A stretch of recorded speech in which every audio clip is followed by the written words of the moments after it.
Cordial saludo, apreciados estudiantes, bienvenidos a esta clase de Historia Empresarial Colombiana. Hoy vamos a hablar de la historia del Estado Soberano del Cauca. Primero que tenemos que conocer es que lo que hoy es el Cauca, que fue creado como departamento en la Constitución de 1886, un día fue considerado el Estado Soberano del Cauca, incluyendo lo que hoy son los departamentos del Cauca, Nariño, Valle del Cauca, Chocó y Caquetá. Esto sucedió cuando nuestro país era denominado Estados Unidos de Colombia, bajo una modalidad de gobierno federalista durante los años de 1863 a 1886. Es importante tener en cuenta que fue uno de los territorios más grandes y prósperos de nuestro país. Fue cuna de ilustres personajes como Francisco José de Caldas, conocido como el Sabio Caldas, Manuel José Mosquera, conocido como el Gran Obispo, el general Tomás Cipriano de Mosquera, hermano de Manuel José, político y empresario además, y el poeta Julio Arboleda. Con respecto a la conducta empresarial y a cómo era la economía del Estado Soberano del Cauca, sobre todo en el periodo previo a la Constitución de 1886, podemos resaltar lo siguiente. Lo primero es que en la economía del Estado del Cauca se puede evidenciar una conducta empresarial muy diversa. Ya lo vamos a hablar más adelante, cómo los diferentes empresarios pues tenían varias actividades económicas, mezclaban el espíritu empresarial con el ejercicio de la política, ¿sí? Este fue, por ejemplo, el caso del general Tomás Cipriano de Mosquera, que aparte de ser pues un político destacado, también fue pues un empresario con propiedad de importantes casas comerciales. Los empresarios de la época hacían alianzas generalmente con los de otro partido, esto con el objetivo de proteger su patrimonio de ataques políticos. Recordemos que era una época de gran inestabilidad.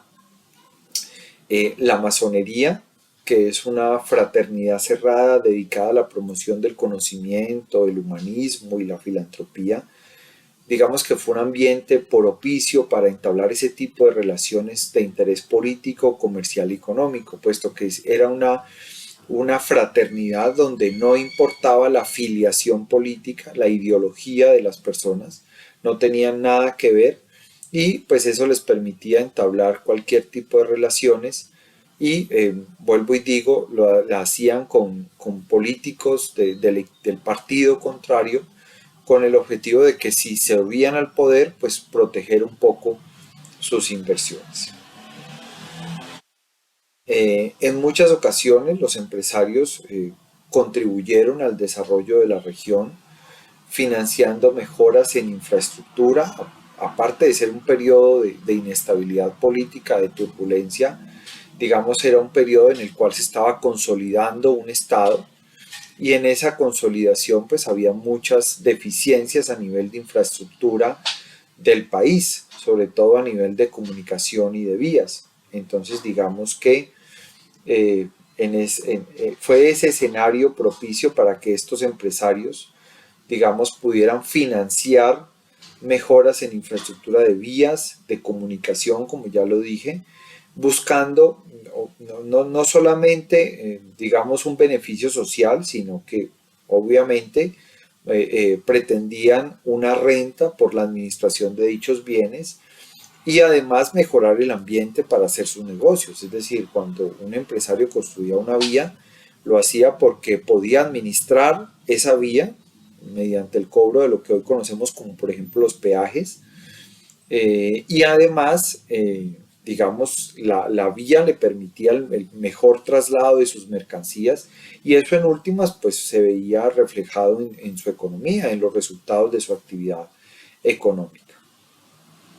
Fueron pioneros en la constitución de capital extranjero, como eran personas, bueno, y en la constitución de sociedades por acciones, Esto, digamos, da cuenta de la visión que tenían como empresarios y lo organizados que estaban a nivel de administrador, de la administración de sus negocios. Eran administradores eficientes. Además, todos provenían de familias con un capital importante y entonces contaban con una buena educación. Eso les facilitaba viajar al extranjero y por ende, pues establecer relaciones con ese tipo de inversionistas que provenían de otros países. Y asimismo, pues al venir de familias también destacadas, pues no les era difícil entrar a fraternidades como por ejemplo la masonería. Casos la actividad comercial era especulativa, es decir, se buscaban productos exportables en Colombia como la quina, la tagua y el caucho, que digamos no requerían mayor inversión en tecnología, en infraestructura para su cultivo, grandes extensiones de tierra, y de esa manera pues podían exportar ese tipo de productos y obtener una renta importante.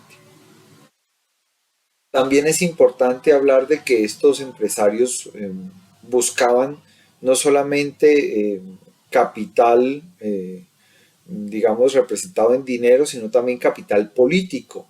Eh, es decir, vinculaban socios que tuvieran conexiones con el gobierno para la obtención de concesiones y la protección de sus compañías, pues porque obviamente es el gobierno quien determina o puede llegar a afectar las actividades comerciales como ente regulador, bueno, y en fin, es el que se encarga de mantener la estabilidad. Recordemos, de nuevo, reitero, era una época de gran inestabilidad en el ejercicio del poder y pues en caso de ganar el equipo, el partido contrario, perdón, se corría el riesgo de perderlo todo por una expropiación o, bueno, o por una guerra además. Las alianzas con inversionistas extranjeros, ingleses, franceses o inclusive de los Estados Unidos, también era un mecanismo de protección ante posibles medidas de expropiación, ¿sí? Puesto que se pretendía siempre, y eso es una política que todavía persiste, de favorecer pues, la inversión extranjera. Entonces digamos que muchas veces inclusive las casas comerciales o los negocios eran puestos a nombre de los extranjeros para poder ejercer pues esa protección. Y se cedía la administración también a esos extranjeros. Existía también la figura de los socios industriales, es decir, aquel socio que no aporta dinero, sino que su aporte es el trabajo, básicamente porque esos socios industriales tenían el conocimiento administrativo, los contactos, para poder dirigir esos negocios, ¿no? A veces no siempre el inversionista es el que sabe del negocio en el cual está invirtiendo, entonces busca un socio industrial. Recordemos que en las sociedades podemos distinguir dos tipos de socios: el socio capitalista, que aporta dinero o bienes como tierras, edificios, maquinarias, y los que se denominan socios industriales, que aportan su conocimiento y su trabajo para el desarrollo de una actividad económica. Cabe resaltar también, digamos, la tendencia de los empresarios de la época por diversificar sus actividades económicas. No me refiero solamente a lo que ya se dijo de la alternancia entre la política y los negocios, sino a los tipos de negocios que tenían. Se ejercía el comercio exterior, pues digamos no habían tratados de libre comercio ni nada como ahora, pero sí se hacía un comercio exterior. Contrario a lo que se podría pensar, era común que las casas comerciales realizaran intercambios importantes entre países. También esos dos empresarios, aparte de ejercer el comercio exterior, realizaban inversiones importantes en tierras, sobre todo aprovechaban los favores políticos para que les fueran adjudicados terrenos baldíos y así aumentar sus propiedades. Administraban las vías o las obras de infraestructura que ellos mismos construían, realizaban actividades de minería y digamos una incipiente banca privada, pero pues ya había una actividad bancaria también importante. Por último, pues digamos no solamente era común las alianzas para constituir sociedades, sino también los matrimonios. Algunos matrimonios se realizaban para resguardar el patrimonio familiar, en algunos casos entre la misma familia, o entre miembros de familias que ya tenían una relación empresarial y ahora querían estrechar más esos lazos, digamos, con un vínculo matrimonial. Espero, apreciados estudiantes, que este video sea de su interés y contribuya un poco al conocimiento sobre la historia empresarial colombiana. Gracias.